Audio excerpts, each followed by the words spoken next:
Bonjour à tous, nous avons décidé de participer cette année à Sahraouia. C'est un raid sportif et solidaire 100% féminin, durant lequel nous allons représenter une association qui s'appelle l'AMI. Nous avons été particulièrement touchés par l'histoire des cofondateurs de cette association et par la cause pour laquelle ils militent. Nous sommes très heureuses et fiers de représenter l'AMI. On a été très touchés par leur histoire, on espère que vous le serez aussi en regardant cette vidéo. Un grand merci à nos sponsors, Saroutier et Mouni, qui croient en cette cause et à cette aventure.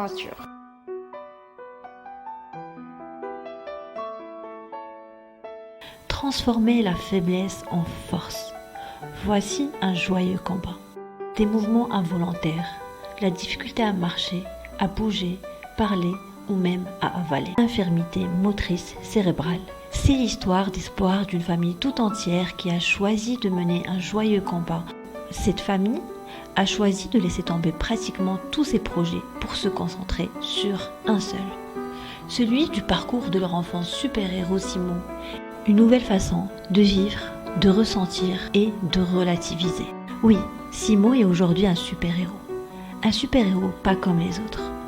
Mais un héros qui a sauvé et qui sauve encore le quotidien d'une centaine d'enfants atteints de cet handicap. Grâce à lui, l'association AMI a vu le jour. Sa raison d'être est d'apporter aux enfants atteints d'infirmité motrice cérébrale une prise en charge adéquate pour leur éveil psychomoteur, ainsi qu'un lieu adapté pour leur apprentissage pédagogique et leurs besoins de socialisation.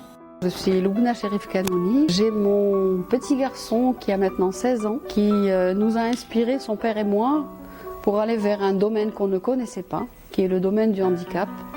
Donc lui, il a eu une souffrance à la naissance et donc il est polyhandicapé. Nous avons eu l'idée justement de créer quelque chose au Maroc. Alors l'AMI, c'est l'Amicale Marocaine IMC, donc c'est une association qui existe maintenant depuis 10 ans, plus de 10 ans. Et donc le centre qui a été créé à travers l'AMI, qui accueille maintenant jusqu'à 140 enfants à la fois.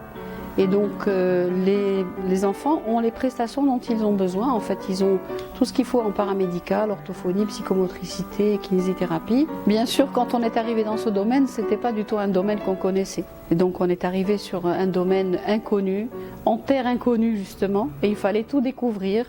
Et surtout avec la douleur qu'on pouvait ressentir, c'était pas du tout quelque chose de simple à gérer déjà. Et ensuite, il fallait apprendre qu'est-ce qu'il fallait mettre en place autour des enfants. Et ce qui est très important pour nous, c'est qu'on a pu mettre en avant, grâce au fait justement déjà de les avoir connus, nous avons Youssef et Selma qui travaillent au niveau de l'association et qui sont eux-mêmes atteints d'IMC. Mon petit frère est en situation de handicap et je n'aime pas dire que je suis sa grande sœur parce que pour moi on est complètement égaux, que ce soit au niveau de l'âge, au niveau des amis, au niveau... peu importe, on est exactement les mêmes. Tout ce que je fais, je le fais pour lui, tout ce que je fais, je le fais en pensant à lui, en imaginant qu'il est avec moi.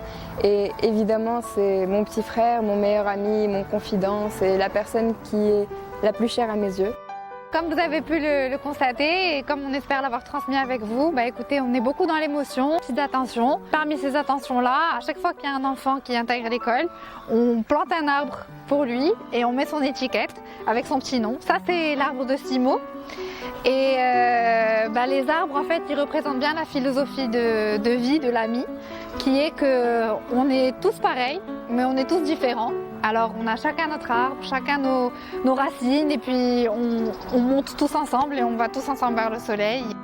Alors au tout début, on voulait vraiment que on puisse rencontrer déjà les parents au début, avant, quand c'était encore en chantier. Et on avait commencé à recevoir quelques parents au niveau du préau, de l'autre côté des salles. Et on n'amenait pas en fait cette jeune fille qui était encore petite. Qu'on s'est réunis avec les parents et elle sortait de son école. Et elle a demandé au chauffeur, elle dit « Ramène-moi là où elle est maman ». Parce que nous on lui disait à chaque fois on est à l'école de Simo, à l'école de Simo, mais elle ne connaissait pas l'école de Simo. Donc elle est rentrée et quand elle est arrivée, elle a commencé à sautiller et tout ça. Elle était toute contente d'arriver, donc elle a fait tout le chemin pour venir vers nous. Et au fur et à mesure qu'elle s'approchait, elle voyait des enfants handicapés, elle voyait les enfants en fauteuil roulant, elle voyait ceux qui n'arrivaient pas vraiment à marcher tout seuls. Elle était très triste et elle s'est mise à pleurer. Et les mamans l'ont entourée, s'est calmée. Et à ce moment-là, elle m'a donné justement cette idée, cette leçon en fait. Et je me suis dit, elle est rentrée toute joyeuse et elle est devenue triste.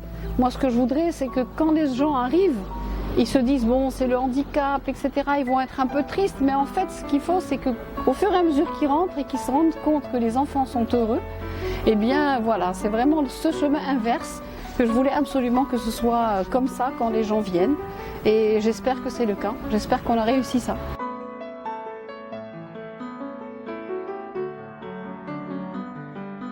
Nous attendons ce raid avec impatience pour courir, pédaler et ramer pour Simo, ses copines et ses copains.